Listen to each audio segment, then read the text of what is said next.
What's up, everybody? So today I wanted to do a video about Matthew chapter 6.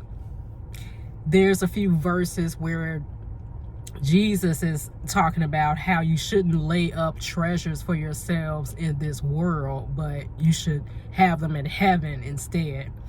So verse 19, this is Matthew chapter 6, verse 19. Lay not up yourselves treasures upon earth, where moth and rust doth corrupt, and where thieves break through and steal. But lay up for yourselves treasures in heaven, where neither moth nor rust doth corrupt, and where thieves do not break through nor steal. For where your treasure is, there will your heart be also. So in this world, people will put more value into material possessions. So it doesn't matter if it's their car, their home. People these days, they put their hopes, their trust, their value into material possessions. And that's not what you want to do, because just like verse 19 says, moths can eat at your possessions. They can rust. Somebody can break in your home or wherever your possessions are stored. Somebody can break in and steal them. So these possessions can be easily destroyed or taken away from you. So what he's saying is the treasures in heaven, that's basically your eternal life. That will never rust. Nobody can never steal that. So when you're saved by Jesus Christ, your salvation is forever. Your name is written in the book of life forever. The treasure that's in heaven is your eternal life, your salvation. And that can't be corrupted by rust, moths, or no thieves can break into heaven and steal that.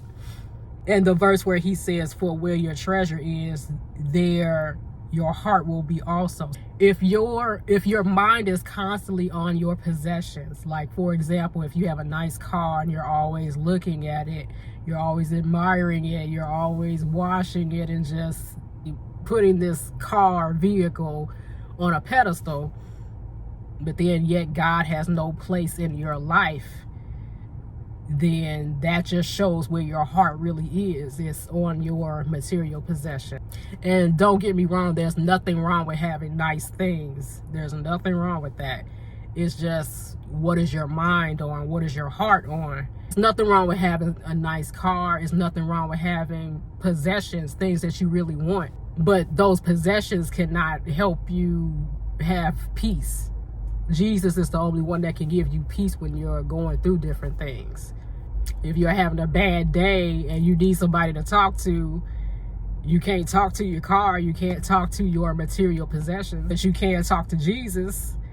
You can share what's going on in your life with him. There's a few other verses. Verse 22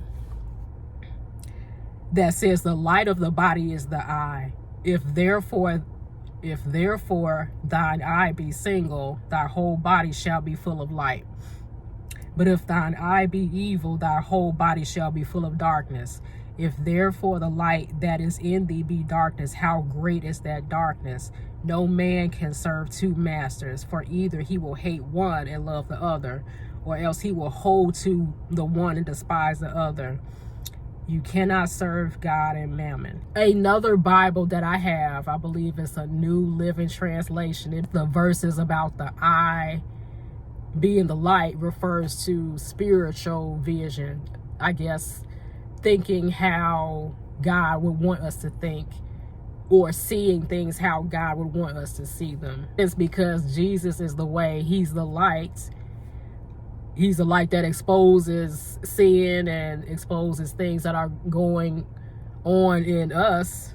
So Jesus is the light. So if we are thinking like Jesus, if we are seeing things the way that he does, then our bodies will be light.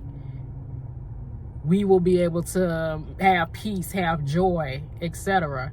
But if our eyes are focused on darkness, meaning that if we're not thinking the way he does, or not seeing things the way he does, then we our bodies would be full of darkness, meaning I guess we would be stressed out, worrying.